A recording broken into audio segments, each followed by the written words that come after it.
Orthodox സഭയുടെ പ്രധാനപ്പെട്ട തീർത്ഥാടന കേന്ദ്രങ്ങളിൽ ഒന്നാണ് കോട്ടയം ജില്ലയിലെ പാമ്പാടി മാർ കൂരിയാക്കോസ് ദയറ. പ്രാർത്ഥനാ നിർഭരമായ അന്തരീക്ഷം കൊണ്ടും ചരിത്രപരമായ പ്രാധാന്യം കൊണ്ടും ലക്ഷക്കണക്കിന് തീർത്ഥാടകരാണ് വർഷം തോറും ഇവിടേക്ക് എത്തുന്നത്. ഇവിടുത്തെ വിശേഷങ്ങളാണ് ഇന്നത്തെ ദൈവമേ കൈത്തൊഴാമേ.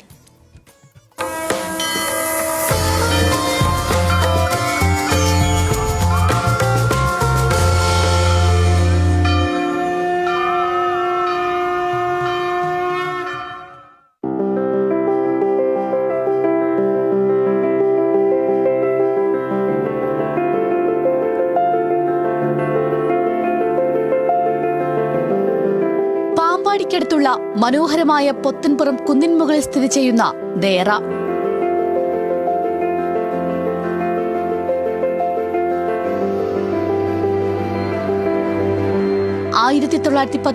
ഓഗസ്റ്റ് 31 കുരിയാക്കോസ് മാർ ഗ്രിഗോറിയസ് തിരുമേനി മഠത്തിലാശാനിൽ നിന്നും 12 ഏക്കർ സ്ഥലം വാങ്ങി ദയറ സ്ഥാപിച്ചത്.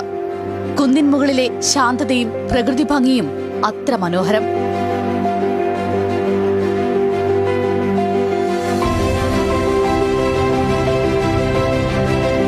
പാമ്പാടി തിരുമേനിയുടെ ആശാനായിരുന്ന രാമൻ പിള്ള എന്ന് പറയുന്ന ഒരു ഹൈന്ദവനായ സഹോദരൻ തിരുമേനിക്ക് നൽകിയ 12 ഏക്കർ സ്ഥലത്തിലാണ് ഈ ദയറ സ്ഥിതി ചെയ്യുന്നത്. പ്രത്യേകിച്ച് അനേകം ആളുകളുടെ ഒരു അഭയസ്ഥാനമായി, അഭയകേന്ദ്രമായി, തീർത്ഥാടന കേന്ദ്രമായി ഈ ദയറ മാറിയിരിക്കുന്നു. അതിന് പ്രധാനപ്പെട്ട കാരണം എന്ന് പറയുന്നത് പരിശുദ്ധ പാമ്പാടി തിരുമേനിയുടെ കബറിടം സ്ഥിതി ചെയ്യുന്നു എന്നുള്ളത് തന്നെയാണ്. അതോടൊപ്പം തന്നെ പാറാട്ട് മാത്യൂസ് മാർ യോവാനിയോസ് തിരുമേനിയുടെ കബറിടവും പാമ്പാടി തിരുമേനിയുടെ ശിഷ്യനായ യോഹന്നാൻ റമ്പാച്ചന്റെ കബറിടവും ഈ ദയറായി സ്ഥിതി ചെയ്യുന്നു എന്നുള്ളതാണ് ഈ ദയറയുടെ പ്രത്യേകത. ദയറയിലെ പ്രധാന ചാപ്പലിൽ പാമ്പാടി തിരുമേനിയുടെ കബറിടമുണ്ട്. ഇവിടെ പ്രാർത്ഥിക്കാൻ ആയിരങ്ങളാണ് എത്തുന്നത്. തിരുമേനി ജീവിച്ചിരുന്നപ്പോൾ ഉപയോഗിച്ചിരുന്ന പ്രാർത്ഥനാമുറിയും ലളിത ജീവിതത്തിന്റെ തിരുശേഷിപ്പുകളും ദയറയിലെ മ്യൂസിയത്തിൽ സൂക്ഷിച്ചിട്ടുണ്ട്.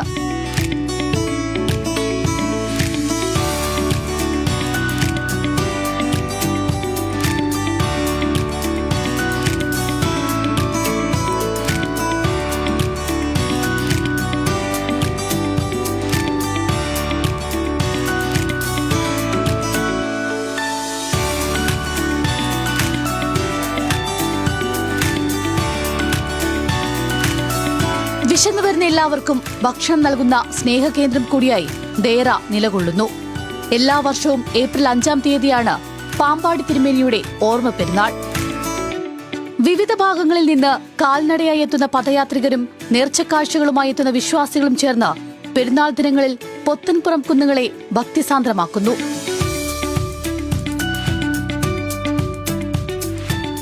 ന്യൂസ് മലയാളം, കോട്ടയം.